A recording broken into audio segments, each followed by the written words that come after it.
Olá! Hoje a gente vai mergulhar numa história bem particular, a trajetória, em grande parte positiva, dos judeus nos Estados Unidos. É um caso que realmente se destaca no cenário mundial e vale a pena entender o porquê. Então, a grande questão que fica, que, olha, intriga historiadores há séculos, é essa. Por que a experiência judaica na América foi tão diferente? Se a gente pensar bem, em tantos outros lugares a história é marcada por perseguição, por violência, mas nos Estados Unidos a narrativa é outra. O que foi que aconteceu lá? É isso que a gente vai investigar. E aqui vem o ponto-chave da nossa análise de hoje. A resposta, ao que tudo indica, não está só nos imigrantes. Não é só sobre o que os judeus fizeram. A gente precisa, na verdade, virar a lente e olhar para a América que eles encontraram. As condições que já existiam por lá é que parecem ter criado esse ambiente tão receptivo. Para entender isso a fundo, a gente vai passar por alguns pontos essenciais.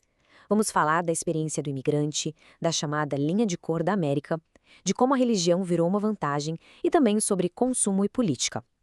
Tudo isso junto forma o que a gente pode chamar de a receita americana. Vamos lá. Bom, o primeiro ingrediente dessa receita é algo que todo mundo meio que já sabe. Os Estados Unidos são uma nação de imigrantes. Mas calma, isso pode parecer óbvio, né? O pulo do gato não é que eles eram imigrantes, mas sim a natureza dessa imigração. É aí que a coisa fica interessante. Para entender a diferença, vamos comparar. Pega a Argentina, por exemplo, que também recebeu muitos imigrantes. Lá, a maioria esmagadora veio de um lugar só, da Itália. Isso fazia com que qualquer outro grupo, como os judeus, ficasse muito mais visível, mais estrangeiro. Agora olha para os Estados Unidos. Era uma onda de gente vindo de tudo quanto é canto da Europa. A diversidade era tão grande que os judeus não eram o grupo diferente, eram só mais um. Tem uma metáfora que eu acho ótima para ilustrar isso, que é a da torta de carne moída. Imagina essa mistura toda de etnias na América. Irlandeses, italianos, poloneses, alemães. Os judeus eram só mais um ingrediente nesse recheio todo. Eles não eram o único tempero exótico, sabe?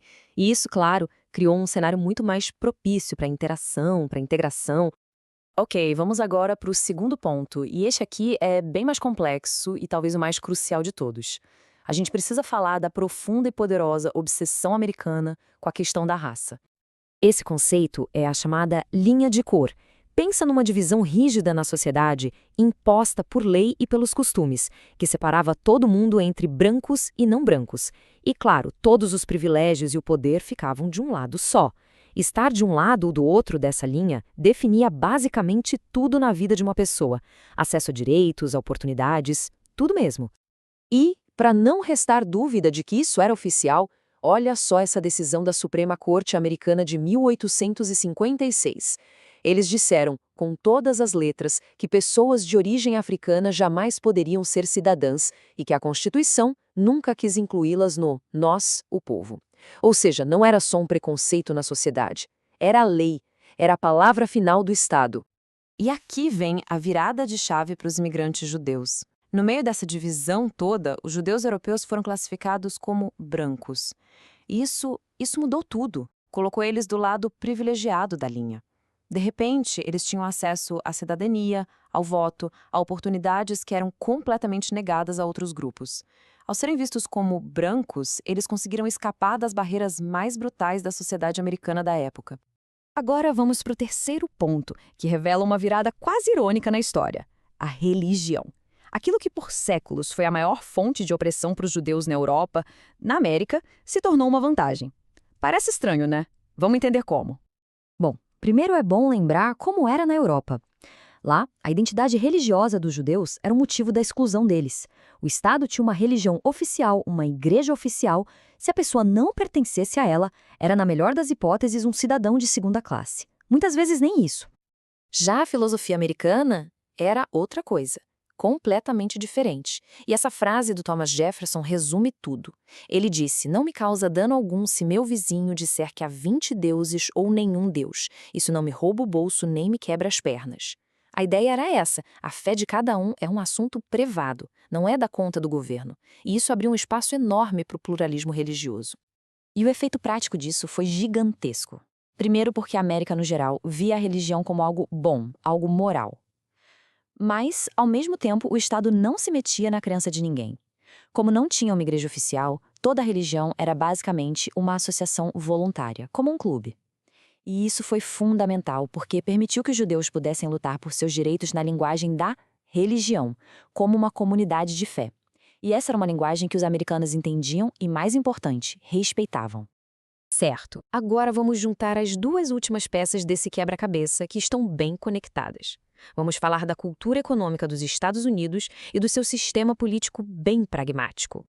Os Estados Unidos sempre foram o que a gente pode chamar de uma república de consumidores. Uma nação onde o desejo de comprar coisas unia todo mundo, de todas as classes. Ter acesso ao consumo era quase um sinônimo de sucesso, de democracia. E claro, essa cultura materialista, focada em comprar e vender, foi um prato cheio, um terreno super fértil, para as habilidades que os judeus historicamente desenvolveram no comércio, no varejo, nas finanças.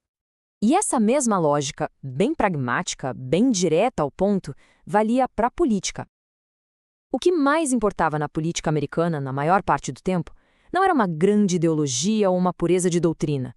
Era, no fim das contas, bem mais simples. Quem consegue mais votos? O jogo era sobre construir alianças e ganhar eleições.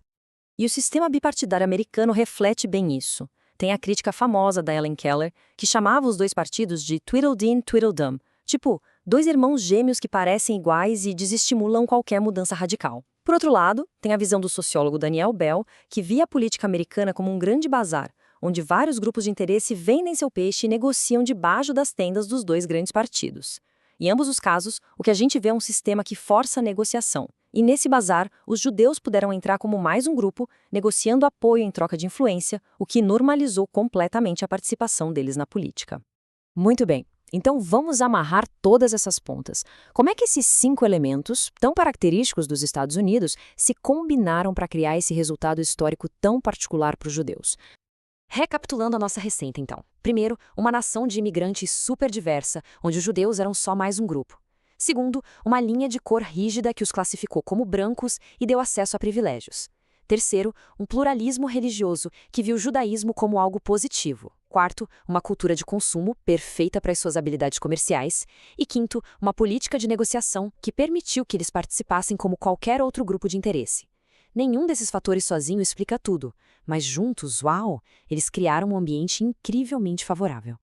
E essa é a conclusão central, a mais importante de todas. O que se vê é um encontro propício. A história judaico-americana foi moldada muito mais pela estrutura que já existia nos Estados Unidos do que pelas ações dos próprios judeus. Eles foram, em grande parte, os beneficiários de um conjunto de condições muito particular que já estava lá, muito antes da chegada da grande maioria deles. E isso, claro, nos traz a uma pergunta fundamental para os dias de hoje. Se o autor argumenta que essas 5 chaves criaram esse momento histórico único, o que acontece quando essas chaves começam a mudar? Porque se a gente parar para pensar, todas elas, a imigração, as discussões sobre raça, o papel da religião, a economia, a política, estão em constante transformação. Conforme elas mudam, o que acontece com aquele resultado tão particular que elas produziram? A resposta para essa pergunta talvez diga muito sobre o futuro e sobre o quão fortes ou frágeis são os alicerces dessa experiência americana. Fica aí a reflexão.